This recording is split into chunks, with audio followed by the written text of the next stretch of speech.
Welcome to the Mind of Business Success podcast. I'm your host, Alicia Kramer. Our guest today is Terry James of Offleash'd. He has a unique business, so I'm really looking forward to sharing him and his business with all of you today. Welcome to the show, Terry. Thank you so much. Thank you so much for having me here. Let's start by talking about what you guys are doing with Offleash'd, because it is innovative and it's different than any other guests that I've had on the show. Tell us a little bit about your business. Sure. So Offleash'd is a brand new social networking and dating app that just hit the market for pet lovers. So think of it as a way for meeting people who have shared interests, shared passion for the love of pets. Pets, not just dogs or cats, but pets of all type, and a way for you to connect with people for groups, for events, for different outings, but really also to find those friendship and love connections. That is very unique. And I love when people come up with something unique, and people love their pets. They absolutely do. I think the story of our origin kind of happened. Our CEO, Manish Mathai, actually met his wife, who they just celebrated their 3rd year anniversary just yesterday, on a dating app. And they went out on their first date. And on that first date, his lovely wife brought their family dog. The dog didn't necessarily like everyone, but really took a liking to Manish. And it was the critical binding point to their love story. And it was the impetus for the idea of Offleash'd and how we became to start this idea of really finding ways that people could be connected through their love of pets. I've been a pet owner my entire life. I think minus maybe 4 years of my life I haven't been. We own 2 dogs and a cat now. And I think it's so critical of how people just interact with each other. It's got a way to break down barriers and bonds that normally wouldn't exist or would exist without the inclusion of pets. So we're just super excited about this opportunity that we have.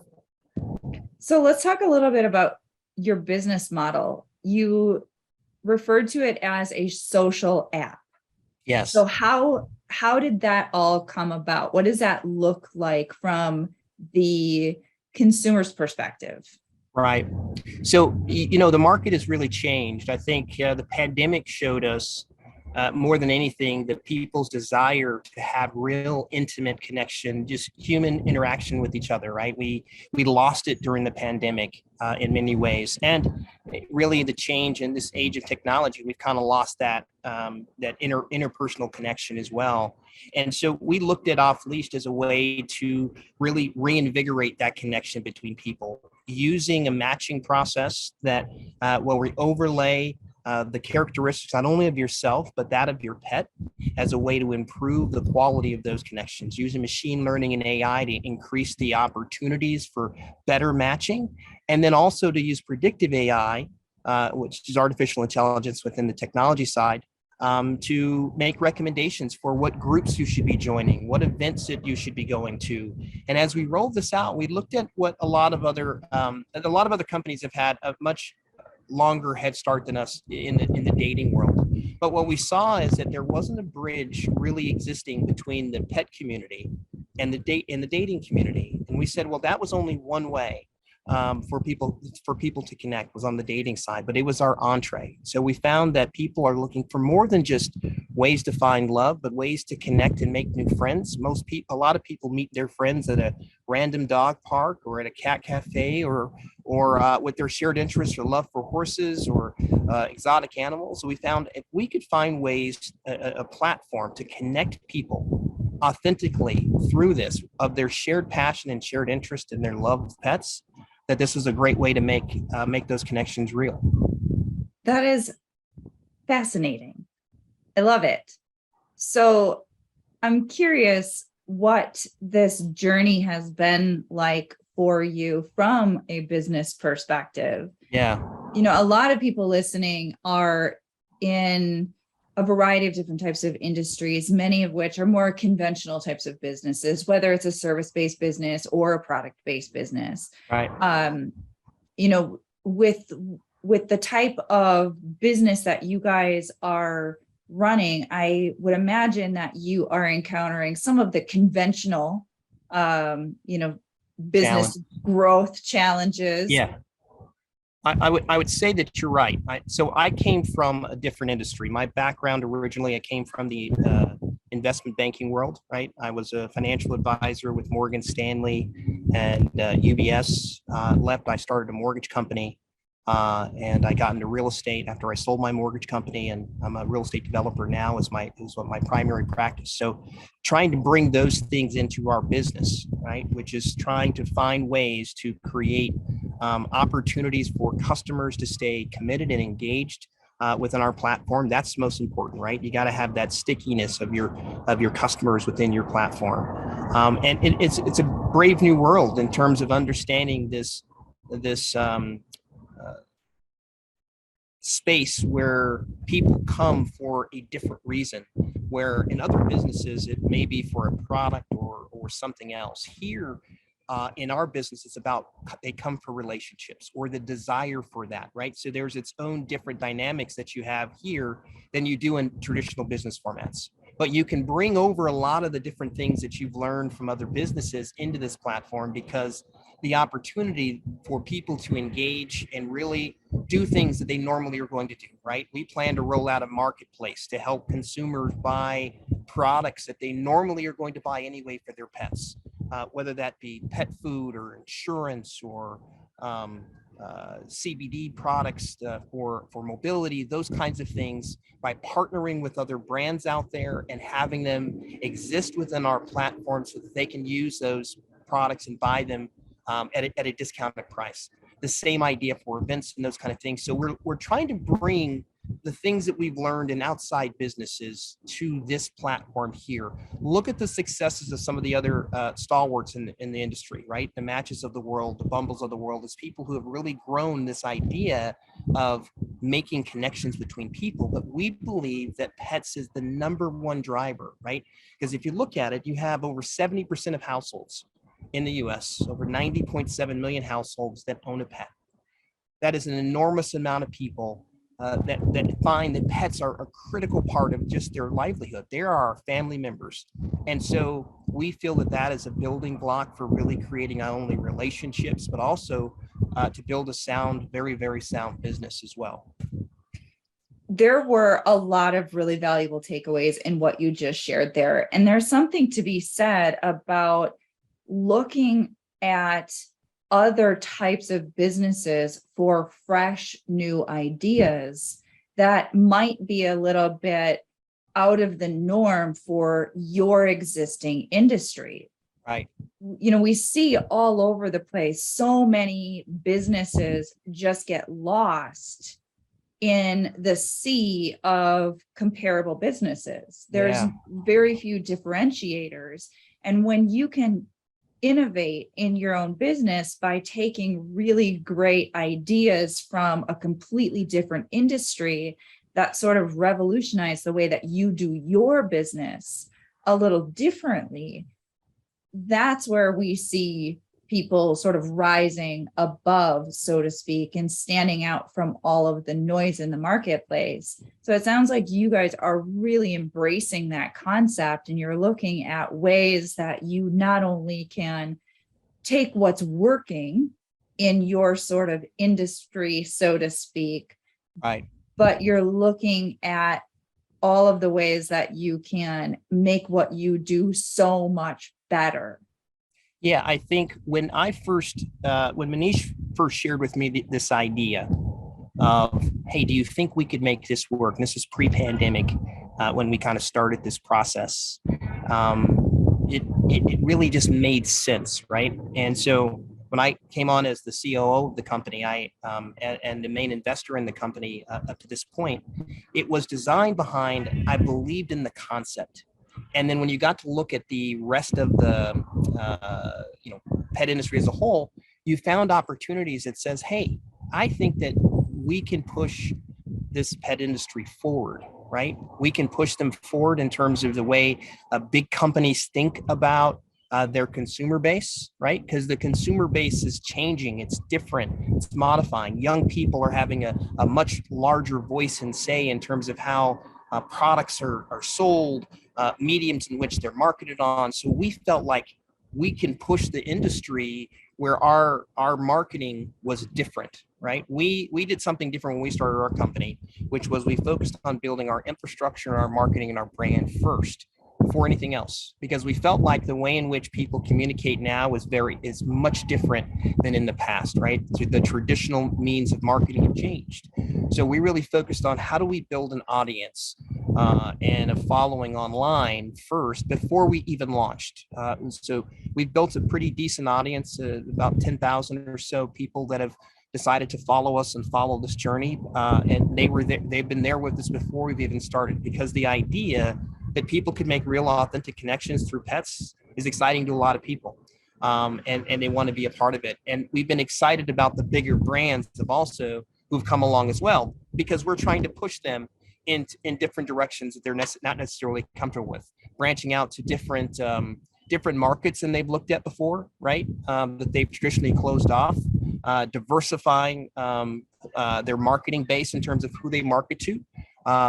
So there are certain communities of color that have our large consumer groups that maybe have been traditionally, not necessarily paid a lot of attention to by the bigger companies, right? The Latinx community is the largest dog owner community in the U.S.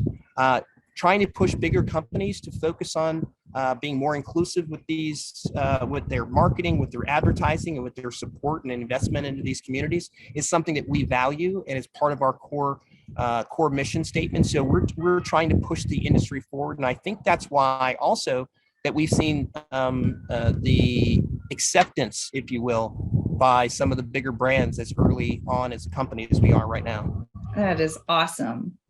So you're really coming at this with a lot of passion, a lot of just conscientiousness in business, and bringing together sort of these different worlds and helping them all coexist, which is really, really cool.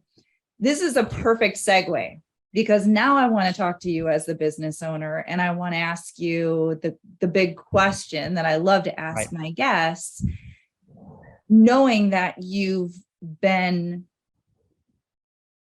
on this journey, and it is a newer journey, and you've got a business background.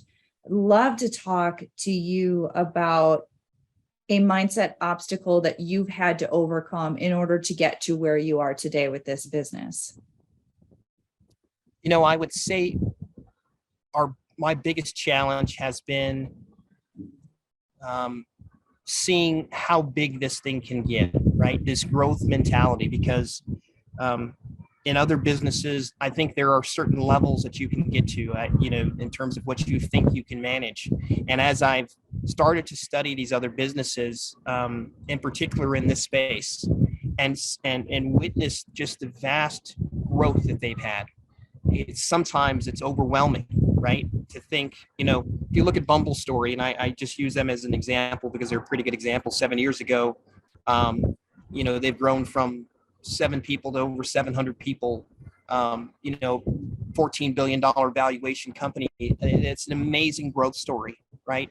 But I don't think anyone could see at that moment that it was going to be that, or really rationalize what it takes to be able to manage a company of that size. So I think the process that I'm still struggling with is how do we manage and grow a big business of this size, of this potential, to help as many people as possible, to touch as many lives as possible, to do the work that we want to do from our philanthropy side. How do we do all of that and still be able to grow reasonably? Because I see a lot of companies that grow, but they don't grow in the right ways, right? And it's that focus of trying to bring in the right people to help you with the right mindset, with the right goals, to make sure you understand how you're going to get there, and how to make sure you're always focused on your core mission, your values, that all of that drives you, and not the other stuff, right? Because I think if those things drive you,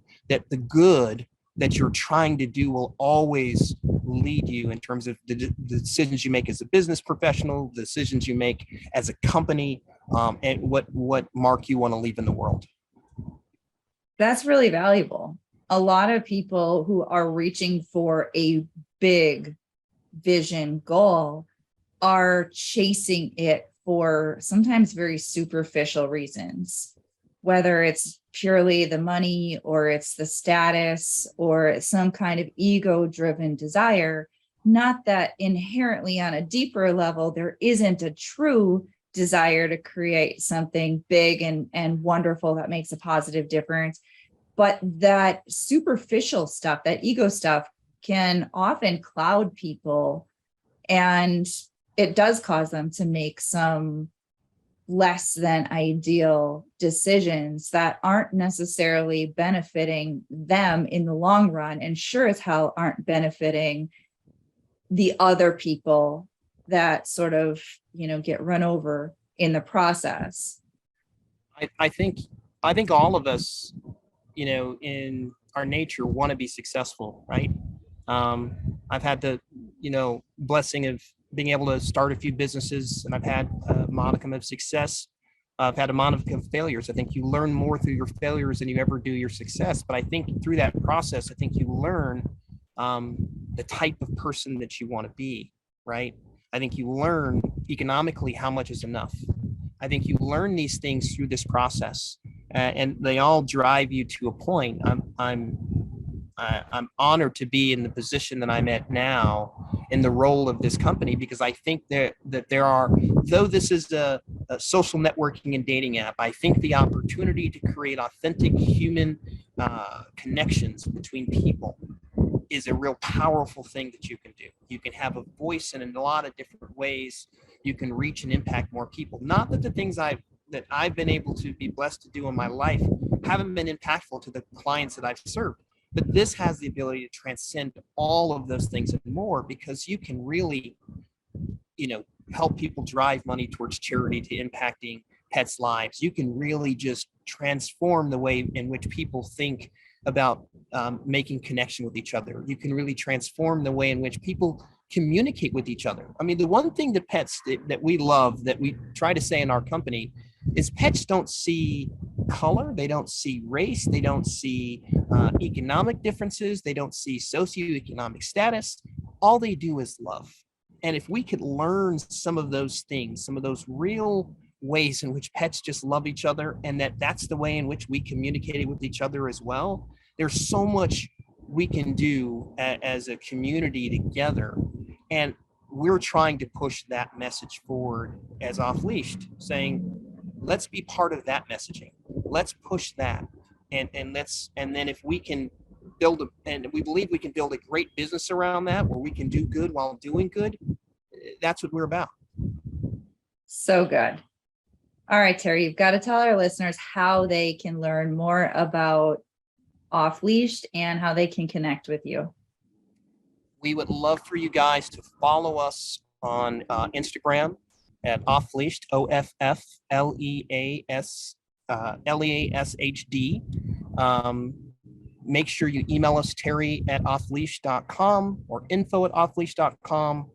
Follow us on our website and download our app. We are live both in the Apple Store and in the Google Play Store right now. We plan to continue to push. We're located in Seattle right now. We plan to expand. Our first expansion will be to California. We hope to be in California before the end of the year. That's where I'm at right now. But we hope to be here before the end of the year, and then being spread across the country from there. That is our goal. We'd love for you to be a part of this journey and be part of this pet community. Very, very awesome. Thank you so much, Terry, for being with us today. Thank you for having us, and thank you for letting us share our story with you and with your followers and your community. And we'd love to be back anytime. Awesome. Well, I also have to thank our listeners.